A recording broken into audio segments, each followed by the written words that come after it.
Je me sens un autre homme, là. Il paraît que tout ça, c'est... Avant de débuter cette première table ronde, merci, merci Julie, merci Christophe. Et merci à vous. Je suis très heureux de vous voir ou de vous revoir. Vous avez l'air en forme. J'espère que vous l'êtes parce que les 2 jours de Tech Fest sont toujours très intenses. Alors Christophe, souveraineté.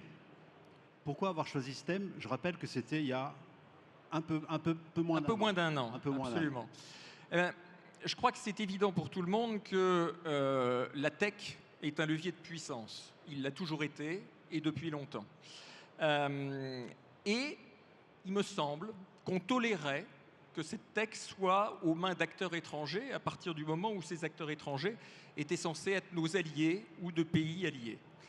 Je crois qu'on a tous pu constater que depuis quelques mois, les choses sont en train de bouger un peu. Et de ce fait, il fallait s'interroger sans doute sur ce qu'on pouvait faire. Que faire surtout dans une spécialité, dans un domaine où la coopération mondiale est clé. Parce qu'on progresse beaucoup plus vite à plusieurs que tout seul. Donc quand on s'est réunis avec le Conseil stratégique, je crois qu'on nous invite à rejoindre le canapé, c'est ça? Oui, on va le faire en vrai comme pour Tech. Voilà, on exactement. va s'asseoir et on va être bien. Là. Donc, quand on s'est réuni avec le conseil stratégique qui pilote Tech Fest, il y a maintenant un petit peu plus d'1 an, ce sujet est apparu immédiatement à tous les membres de ce conseil stratégique. Et ces souverainetés, non pas au sens d'un isolement, mais souveraineté au sens de la capacité de décider et la liberté de décider. La liberté de décider ce qu'on fait de nos données, la liberté de décider où on les stocke, avec qui on collabore, ce qu'on accepte, ce qu'on refuse également. Et donc, la souveraineté, c'est une forme de responsabilité, d'autonomie et de choix stratégique. Mais il y a une chose en plus, Christophe. Pourquoi un point d'exclamation? Oui, alors je tiens beaucoup, à titre personnel, pour ça à que ce point d'exclamation. Ben oui, mais parce que ce point d'exclamation, c'est tirer un signal d'alarme, c'est un cri de ralliement, c'est une position assumée, effectivement, pour dire que ce sujet n'est pas un sujet optionnel, c'est un sujet dont il faut se saisir, nous tous ensemble. Et c'est pour ça que on est très content sur Tech Fest d'essayer de faire progresser ce sujet. Merci Christophe. Pour illustrer ce propos, Benoît Lemeignan, vous l'avez dit, qui a été notre parrain. Alors Benoît, puisqu'on parle de souveraineté, vous vous êtes engagé il y a 5 ans dans une aventure qui, alors, elle est en frontale totalement avec la concurrence internationale, puisque Verkor, c'est des batteries. Verkor, c'est une aventure incroyable. Ça s'est déroulé à la vitesse de la lumière, presque, en tout cas à celle de l'électricité, sans doute et certainement même grâce à l'écosystème, grâce au CEA, grâce à toutes ces composantes. Et aujourd'hui, on peut dire que ça y est, vous avez votre Gigafactory. Bon, elle est dans le nord, mais ça reste entre nous.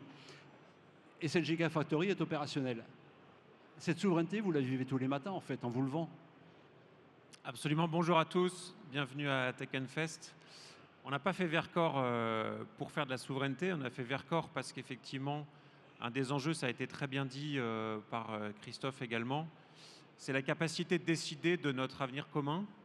Et dans la capacité de décider de notre avenir commun, la dépendance qu'on peut avoir à des tiers, quels qu'ils soient, est évidemment un facteur extrêmement limitant. La filière des batteries va être une filière, est en train de devenir une filière absolument majeure de la mobilité d'aujourd'hui et de demain, mais aussi du stockage d'énergie. Et l'énergie, c'est la base de tout. C'est la base de la mobilité, c'est la base évidemment de l'industrie, c'est la base du chauffage. C'est assez fascinant de voir que quand on a discuté de souveraineté dans le cas de Tech Fest, c'était il y a effectivement 1 an, et il s'est passé depuis un certain nombre de choses. Et vous l'avez suivi dans les médias, mais on voit bien que derrière la souveraineté, il y a aussi l'idée de puissance, avec 2 zones du monde, les États-Unis d'un côté, la Chine de l'autre, qui ne se privent pas d'affirmer leur puissance, leur souveraineté, voire même, dans certains cas, une souveraineté extraterritoriale. Et on voit bien que l'Europe s'interroge, quelle est sa capacité à impacter les choses, quelle est sa capacité à affirmer ce qu'elle est. Et dans ce cadre-là, c'est vrai que nous, à notre modeste niveau, on a depuis 6 ans travaillé fort pour pouvoir localiser une chaîne de valeur et avoir du coup de l'autonomie. Et nous avons dans ce cadre-là, tu l'as dit, démarré la production de batteries à Dunkerque, un petit peu plus loin que Grenoble, mais à Dunkerque le 11 décembre avec une inauguration qui a été un peu visible. Alors justement, ça a changé, mais est-ce que c'est un ressenti? Le projet a 6 ans, ça a vraiment évolué, ça s'est accéléré cette année. Est-ce que ça a posé un problème pour Vercors? Non, je pense que ce qu'on perçoit, nous, c'est qu'on est dans des chaînes de valeur assez mondialisées aujourd'hui. Et on perçoit deux effets. Un effet d'accentuation de ce que nous faisons dans certains écosystèmes, où il y a une meilleure conscience de l'importance de localiser ces chaînes de valeur. L'autre effet, c'est qu'on voit aussi une pression mise par certains partenaires, je pense en particulier à certains acteurs chinois, qui sont sous contrainte, beaucoup plus qu'il y a 1 an, 2 ans, 3 ans, de la part du gouvernement sur la capacité ou pas à exporter des choses. Et on voit que c'est fait d'une manière extrêmement fine, extrêmement intelligente. Et je pense que ça doit nous interroger parce que dépendre d'un tiers, quand on ne le voit pas ou quand tout se passe bien, c'est évidemment très facile. Mais quand ça nous empêche derrière, et on l'avait vécu il y a quelques temps, je crois que Marie Eklund passera aussi, elle a un exemple qu'elle reprend souvent, qui est Taïwan, où une sécheresse a conduit à ce qu'on puisse plus fabriquer de voitures en Europe. Eh bien, on est dans ce même genre d'enjeu. D'où l'importance d'accepter aussi que la souveraineté, ça vient avec un coût. Mais ce coût-là, c'est la condition d'une liberté. Et donc, je pense que c'est important aussi qu'à travers les échanges qu'on aura ces 2 jours, on puisse aborder ces enjeux. Merci Benoît. Julie, vous avez ces questions aussi. Comment vous les vivez au quotidien? Comment vous les vivez dans un secteur aussi stratégique que le vôtre? Est-ce que c'est quelque chose qui vous je ne vais pas dire effraie, mais c'est une charge supplémentaire, ou est-ce que c'est quelque chose que vous avez déjà en vous et vous travaillez dans cette logique de la souveraineté depuis toujours finalement? Alors évidemment, au CEA, je dirais que la souveraineté fait partie de notre ADN et en fait, nous la vivons pas, absolument pas comme une contrainte, mais comme un engagement. La souveraineté, il y a deux éléments. Il y a une souveraineté, on va dire, qui peut être court terme, qui est la gestion de sa résilience au regard de sa chaîne d'approvisionnement. Et au fond, c'est cette relation-là et cette capacité au regard de cette dépendance qui est souvent liée donc à des chaînes d'approvisionnement ou à des conditions d'extraterritorialité qui nous amènent les décideurs politiques à pouvoir ou à ne pas pouvoir. Donc ça, c'est les liens entre la souveraineté politique, la souveraineté économique. Et puis, il y a la souveraineté technologique. Donc la souveraineté de court terme, c'est effectivement ces deux-là. Et la souveraineté technologique, c'est celle qui nous permet de choisir nos modèles de société. Aujourd'hui, on a, sur le numérique, on en avait parlé aux différentes Tech Fest, il y a 1 ou 2 ans par exemple, la question de la façon dont on conçoit le monde numérique, elle n'est pas la même entre les États-Unis, la Chine et l'Europe. Nous avons le RGPD, nous y tenons. Nous voulons un numérique qui soit sûr, qui soit éthique avec notre RGPD, qui soit éco-responsable.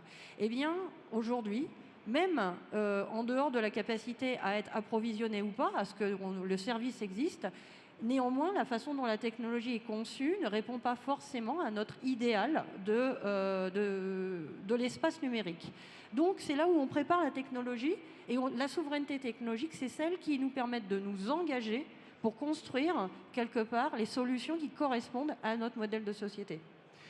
Sophie et Christophe l'ont dit tout à l'heure, on parle beaucoup des valeurs, mais il y a pourtant concrètement un geste fort. La semaine dernière, vous avez inauguré un site majeur qui va sans doute renforcer notre souveraineté. Vous pouvez nous en parler? Oui, alors la semaine dernière, vendredi, nous avons inauguré notre ligne pilote qui s'appelle FAMES, qui prépare les technologies de semi-conducteurs, donc des technologies électroniques pour l'Europe, pour évidemment l'écosystème grenoblois, mais aussi au-delà l'Europe, et qui notamment a un choix tout à fait particulier qui est l'efficience énergétique. Sujet qui parfois n'est pas la préoccupation première d'un certain nombre de grands leaders mondiaux qui sont guidés par la performance, mais notre choix c'est l'efficience énergétique. Pourquoi? Parce que ce sont les composants que nous élaborons, ils vont d'abord dans l'électronique de tous les jours, l'électronique qui est connectée, qui a besoin d'être sobre énergétiquement, qui nous permet de conserver nos données et de les traiter en local. Donc il y a un lien très fort entre ce que nous faisons, ce que nous proposons, et ensuite le modèle qu'on a décidé de proposer, c'est-à-dire la protection de nos données personnelles, par exemple. Donc ça, c'est un exemple très concret de souveraineté technologique. Alors on voit bien, Benoît, dans ces moments, c'est risques et opportunités. Mais quand même, humainement, quand on vit des périodes comme celle-là, on se croyait à l'abri, alors c'est plus personnel comme question, mais je ne peux pas m'empêcher de vous la poser, on se croyait à l'abri d'un certain nombre de choses et on voit bien, le Premier ministre canadien parle de rupture, ce n'est pas une évolution, c'est une vraie rupture. Est-ce que vous la ressentez, Benoît? Alors, la raison même d'existence de ce qu'on a fait avec Vercors, c'est une conviction, d'une part, que l'Europe et la France ont les capacités, sur le plan financier, sur le plan de l'innovation, sur le plan des compétences. Je dis toujours que nous avons créé Vercors à Grenoble, pas parce qu'on aime les montagnes ou le massif du Vercors, mais parce que c'est là où il y a la plus grosse densité d'électrochimistes en Europe. Et donc c'est important de s'en rappeler. Nous avons historiquement, que ce soit à Grenoble ou dans d'autres laboratoires, développé les batteries lithium-ion que nous produisons chez Vercors. C'est l'Europe qui a inventé ça, c'est pas la Chine. Et donc il y a un enjeu là-dessus à réinvestir notre propre créativité, notre propre leadership technologique qui est important. À pas oublier qu'il n'y a pas d'innovation sans, on en parlait tout à l'heure tous les deux, base industrielle installée. Et ça nécessite de faire l'effort, tout simplement d'ouvrir aussi des usines, de créer des chaînes de valeur. On a tous les atouts pour le faire et donc c'est à nous de se saisir de ces moments-là. Sur la notion de rupture, à titre personnel, je ne suis pas très surpris de ça pour une raison très très simple. C'est qu'on a oublié pendant peut-être quelques décennies que ce qui structure le monde, c'est d'abord l'accès à l'énergie.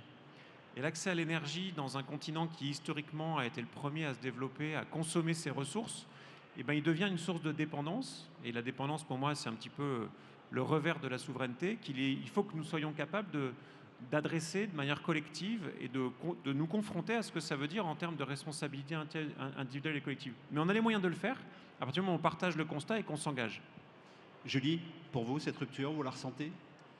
Cette rupture, clairement, on se disait, le monde a changé. Le monde est en train malheureusement de se fragmenter. Ça ne nous empêche pas, et c'est aussi l'objet du High Level Forum. C'est un cri pour dire que la collaboration internationale, le respect des uns et des autres, il est possible tout en préservant sa souveraineté. La souveraineté, finalement, c'est aussi cette capacité à participer et à s'engager pour produire de la technologie ou des éléments, et de manière à pouvoir dialoguer de manière équilibrée avec les autres nations et d'apporter chacun une pierre à l'édifice mondial dans une notion de progrès. Donc je pense que oui, ça a changé, mais on maintient le fait que nous souhaitons collaborer avec nos partenaires. Donc on ne s'isole pas, ce sera notre conclusion, on avance. Alors ça a été assez bien dit, vous avez tous entendu, sinon ça vaut le coup de l'écouter par le discours de Marc Carnet. On verra comment ça sera traduit, mais oui, on a besoin d'avancer entre acteurs que certains qualifient de puissance moyenne, en tout cas qui sont des acteurs qui ont envie de travailler avec des acteurs comme l'Europe. Il ne faut pas se leurrer sur un isolationnisme américain qui va durer un petit peu et qui n'est pas un petit sujet, c'est-à-dire que typiquement l'engagement dans les industries, la transition, en particulier énergétique et climatique, il ne va pas être au même niveau dans les années qui viennent dans les différentes régions du monde. La Chine a pris un leadership évident pour des raisons assez simples. Souvent, on se dit que c'est parce qu'ils veulent gagner des parts de marché. Pas du tout. La Chine n'a pas de pétrole et elle est consciente du fait qu'avec le charbon, elle va dans le mur sur le plan climatique. Donc, ils ont vraiment une stratégie aussi de baisser leurs émissions. Et ce qui a changé, c'est que la Chine baisse ses émissions de gaz à effet de serre. On ne le voit pas forcément suffisamment. Ce qui a changé aussi, c'est que les Américains se disent le pétrole, c'est très bien, continuons à pomper tout ce qu'on peut et puis on verra plus tard. Et ça, forcément, ça nous perturbe parce que ça nous dit c'est quoi notre position, nous, Européens, là-dedans? Comment on maintient un modèle social ambitieux sur lequel je pense qu'on ne souhaite pas reculer, mais en même temps avec une situation de dépendance sur certains des ressources qui nous sont nécessaires. Et c'est ça que ça interroge. Et quand je vois toutes les innovations qui sont là et le bouillonnement d'un salon comme Tech Fest, je suis plein d'espoir sur notre capacité collective à avancer et à confronter ce qu'on construit à ces différents défis. Merci Benoît, merci Julie, merci Christophe, merci à Sophie. On ne pouvait pas mieux poser le décor. Merci de nous avoir écoutés.